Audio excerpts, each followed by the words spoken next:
if you've never heard about it, it's really quite scary, but very, very interesting that it happened for such a long time. There was a study, in air quotes, study done in Tuskegee, Alabama, on black men, specifically related to syphilis. And so what they did was basically they chose a county in Alabama that had just a really high rate of syphilis, and they went in and they recruited. It was 600 black men that they started with. 600. Wow. Okay, and so, let me give you the exact number of how many had syphilis and how many didn't. How did they recruit them? What did they tell them? So basically what they did was they tested everyone to see if they had syphilis, and the people who did have syphilis, were put into this study, and they followed them because they wanted to see the long-term effects of syphilis. Basically, how does it affect the body, and what happens if you've had it for a long period of time. They were literally just studying what happens when you have syphilis. And it was, why can I not find the amount? Because it's a specific amount. It's like 201 didn't have it, and they were used as the control group. And basically what they did was they continued to follow these men. They only told them that they had bad blood. They didn't tell them that it was syphilis or that was a euphemism for syphilis or anything. They just told them they had bad blood, and in exchange for having these blood tests done, they could see the doctor for free. They got rides to and from the centers. They got a hot meal. So they made it look like they was doing the black men a favor.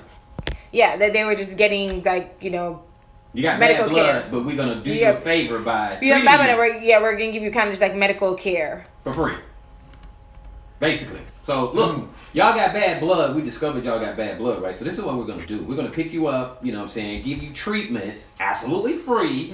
You get to exposed to the doctor absolutely free. So this is for your good, right? Yep. So what? And at the same time, they already had syphilis. Yeah, they already had syphilis. I know some people think that they gave them syphilis. That's what I always thought. No, the men already had syphilis. It was 600 men that were tested. 399 had syphilis. 201 did not. Okay. And they just followed the groups, basically, right? But why it was so bad is that, for a variety of reasons why it was so bad, okay? Right. The first one, obviously, is that they didn't tell the people that they had syphilis. So the men were not informed that they had syphilis. They did not know that they had syphilis. They didn't know that syphilis led to death, to blindness, to deafness. There's all these different kinds of effects of having syphilis. So this is what the researchers were studying. Did they know or realize that it led to all these things? That's what they were trying to figure out. They were trying to follow the effects of having it long term. How long could you live? What could happen if you had it for 1 year versus 2 years versus 3 years? Guinea pig. It was supposed to last about 6 months. It lasted 40 years. Well, I guess 40. Well, I guess the question that I would 40 have. years. So how can you go from 6 months? Why did somebody on my Instagram say they have bad blood too? You know what? Oh, by the way, we on P94.9 on our Facebook I can't page. stand y'all. We're streaming it live right now. If you got some comments you want to check us out. Also, Kim, you on your Instagram live? I'm on my Instagram live at Kimberly Amara. That's KIMBERLY AMARA. Yep. Okay. Go ahead, in your further, thank you for letting me go ahead. I appreciate it. Absolutely. You're welcome. I appreciate y'all ushering me in. You're welcome. Come on, man. Yeah, thank you. But yeah, the question is, in your reading and your study on the Tuskegee gentleman, was anybody held accountable for that act that they did? That hard act. What happened was there was a class action lawsuit. Well, we didn't even get to there yet. I'm telling people what happened first. I'll tell you the repercussions afterwards. Oh yeah, okay. I'll get to it. If I don't come back to it, remind me. But I promise you I'm gonna get there. I got a right now question though. Okay, go ahead. What is the meaning of bad blood? That's why the question I would ask. What is bad That blood? is what people just thought that they had. It meant that they were sick, and so they believed that they had bad blood. They didn't know what it was, and so they were kept coming for the follow-ups to see that maybe they were getting treated. And so two of the reasons why it was so horrible, we already discussed the first one. The first one is that they didn't know that what they had, already had a name. They knew what it was. They didn't know. But the second thing that makes it so bad, and this is why people should be held accountable, is that when the treatment came out for syphilis, when they started using penicillin to treat it, they didn't give it to the men that had the syphilis. So they didn't treat them. They knew they had it. The researchers knew that the 399 men had syphilis, and they didn't give them the treatment. So they allowed them to develop the disease to develop, for many of them to go blind and to die, and for all of that to happen. And instead of giving them the treatment, they just continued to study the effects without telling them or notifying them about anything. But see, that's why I think it's so bad in the South too. Like most cities you travel in the South, they got billboards showing that, that it's a real bad syphilis problem here. But I think that from the studies that they did, that's where a lot of it comes from. Well, absolutely is where a lot of it comes from, because for one, if you don't know that you have anything, which is a sexually transmitted disease, you're still sleeping with your wife or your partner or partners or whatever it is that you're doing. So you're allowing the spread of this disease within a community because you haven't notified anybody, right? In today's world, when you find out that, you get testing, you have HIV, they tell you, okay, so this is how it spreads. This is what you should be doing. Where protection, you should notify people that you're going to engage in, any sexual activities with. You have that knowledge, but they never were told that they had syphilis. Also, they were never asked to participate in a study. And so now that's why there are rules about informed consent. So not only do you have to ask somebody to participate in a study, you have to make sure that they completely understand what the study is, what it's going to be used for, and how they're going to be participating. You can't just say like, hey, you want to participate in the study? Here's $50. You have to explain to them exactly what's going on. And if they can argue, if the individual can argue that they weren't informed, your study will get shut down. You won't be able to use the research. And so this is why that is such a big thing in studies now. It's so difficult to get participants in your research studies, and you have to make sure that the participants are protected, is because of this study and studies like this. I was going to say studies like it because I've read a situation or situations where they would take black women, of course during slavery or right after slavery, tell them something similar, tell them something different than what actually was going on, and what they were doing. They were trying to see how it would be to childbirth. Right. Through childbirth, doing experiments on black women in childbirth. Sometimes, they would see if the baby would live through this certain circumstance, right? Or they would, if they didn't take the baby out, what would happen? What would happen? That's exactly like everything was like, what would happen if we did this? That's exactly what was happening. Okay, let's do it. What would happen if we did that? Okay, let's do it. And that's basically, like I said, just a guinea pig, like a human real life guinea pig. Absolutely, and that's why and that's why there's protections against, like, you can't work on children, you can't work on those who have like mental issues, you can't work on the elderly, you can't just like sign them up for something because they don't understand what's going on and have them in your study. That's why these things exist, specifically for those reasons that you were just referencing. They even went as far as to in this study, back to Tuskegee, some of the medical workers even went as far as to give the men pills and tonic that made them believe they were being treated, but they weren't. So they were never, after penicillin became the standard treatment for syphilis in the mid-40s. So this started in 1932. So after it started, they're following the men. They're not telling them anything. They're just, checking them off and seeing what's going on, how the disease is developing, what effects do they get.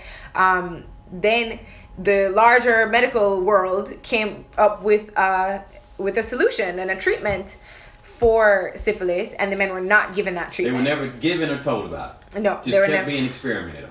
Yeah, they just kept being studied, basically. Yeah, and so they didn't tell them, they didn't tell their partners, their wives or girlfriends or the sexual partners. So everybody was just, like you said, when just passing it along. And of course, so that still has an effect in the community today. But also, another one of the reasons that I wanted to talk about this is the effects that mentally it's had in our community, the lack of trust of medical personnel, and just research in general. And minorities typically are at a lower percentage of participating in research studies and trials. And why. So for these reasons, but also that means that the medical community at large is less informed about what goes on with us. What goes on with us and how to treat those things. Right. So it's kind of a double-edged sword. But also, I think as medical personnel and, anybody who's listening, one, I want people to be aware that this is something that happened, so we can understand why our, aunts and uncles and grandmas and grandpas don't want to go to the doctor. They don't believe in the doctor. They don't believe in treatment. But also, as medical personnel who is giving treatment, we need to understand where people are coming from, just as health professionals, to understand where people are coming from, understand the culture and the fear that has been embedded in that culture to receive treatment. So anyways, Benny wanted to get to what happened to them. So first of all, the information got leaked, and that's why the study was ended in the 70s. So this has been going on since the 30s. So they probably still be going on. In the 70s, the information got leaked. It's still going on. The information got leaked, and they started publishing it in the news, and people are like, "What? This is crazy! You can't be doing this! Like, this is just not." My question is, not trying to get ahead of you, but my question is, who in the world was like the director Who was the head person in charge, man? Who was this dude? For over numerous years, because I'm sure it wasn't like person. It probably was person, years, and then maybe another person. Because you got to keep all that stuff under wrap, right? You can't expose, so you can't have a lot of leadership. Is my point. So who was this dude that was signing off on this over so many years, or dudes? Well, in the words of my brother Farrakhan, it was one of them devils. One of them blue-eyed devils. My goodness. Yeah, but so basically what happened was, like I said, the information got leaked. They had a advisory panel that looked into the study to find out exactly what was going on, realized that the men did like freely, receive the treatment and allow the doctors to draw their blood and do all of this stuff, but they didn't understand exactly what was going on. They weren't being informed. They were actually being misled. They were being misled, and so the study ended, I think, the year after that, so like 1972. And then in 1973, there was a class action lawsuit on behalf of the study participants and their families, and so they got $10 million out of that settlement. And then 10 million. Yeah, $10 million. 40 years, $10 million. That's not but a fine. 600. 600. It's about 600 men, right? But I guess you wouldn't be talking about the whole 600. You'd be talking about the 399 that actually had the syphilis. But you got to think about if you have. But you said the partners. Yeah, so you have the partners, kids, the children, and their kids, everybody. Yeah. And so what they did 10 mil, that's it. Yep. So the government gave lifetime. I'm telling you. Lifetime medical benefits and burial services to all of the living participants, but they're not anymore living participants. The last study participant who actually was in the study died in 2004, and then the last widow died in 2009. So basically, just wait for them to die out. Basically, there's still offspring who are getting the medical and health benefits. Basically, they gave them life insurance for the rest of their life. Like, hey, we made you sick, you're gonna die, but you can come to the doctor for free. That's what they was telling them in the beginning. Hey, you got bad blood, but you can go to the doctor. Yeah, we're gonna give you rides and free food. And free food. Wow, sad. It is. It's really sad, but it's definitely something that we should be aware of. I remember learning about this in my. I'd always heard about stuff like this, but learning about this particular instance when I at UAB as getting my master's, and I remember the white girls in my class were like, "What? How did this happen? Who allowed this to happen?" I was like, "Your parents probably." Your parents, your granddaddy. But it's just crazy because again, your granddaddy. But you got to think about it. There's stuff that's happening today that we all turn a blind eye to. There's stuff that is being continues to happen and is allowed to happen, so we definitely have to be aware. We have to be informed, and there is a lot of information that is out there and is available to you, so definitely try to do as much research as you can, or get somebody to help you with that research. Ask questions, find out information. Like if you are participating in anything, they should have given you all the information about what's going on. You should have paperwork. The risks should be explained to you. You should have, people that you can talk to, you can ask questions, and you can leave at any time. So don't get caught into anything that you feel like you have to finish or carry on with, because that's not true. It's not the case. That's incredible. But then again, it's not. It's incredible because it happened over an extended period of time. Then again, 40 years. 40 years. I think that's the most amazing part. You think they got away with it because it was in Alabama in the South?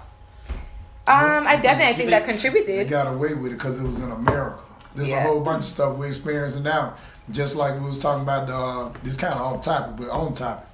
With because it's related. You know what I'm saying? Go ahead, Bartholomew. Go ahead. No, well, thank you, Slim. I appreciate that. About like with EJ. You know what I'm saying? There's been a lot of justified cases out throughout history. Yep. So it's the same thing with the medical thing and all that. They keep justifying it, but I guess at what point do we stand up and say, ain't no more?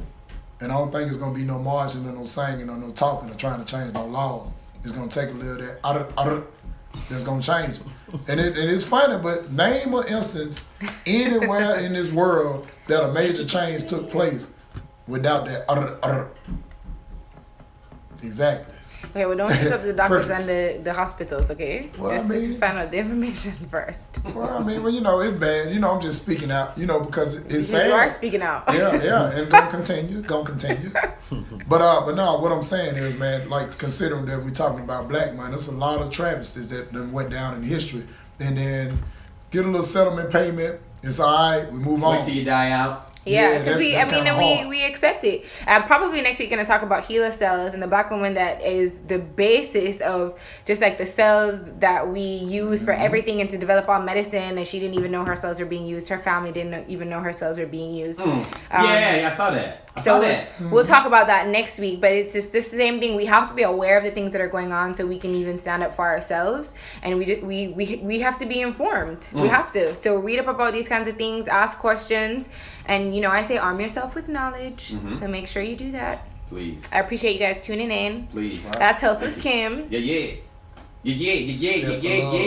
Every Wednesday. Loss. Every Wednesday. Health with Kim. That's pretty cool. Loss. That's pretty cool. Thank you very much, Kim. You're welcome. You're welcome. More to come with the Home Team Morning Show. You stay close to check traffic. Thank you guys for tuning in. Let me see if you had any questions. Silver loss. I can't believe you said you have bad blood. Lord. Lord. Oh, you said you have good blood, rare blood. My bad. I told everybody you have bad blood. Dyslexia, right? Dyslexia.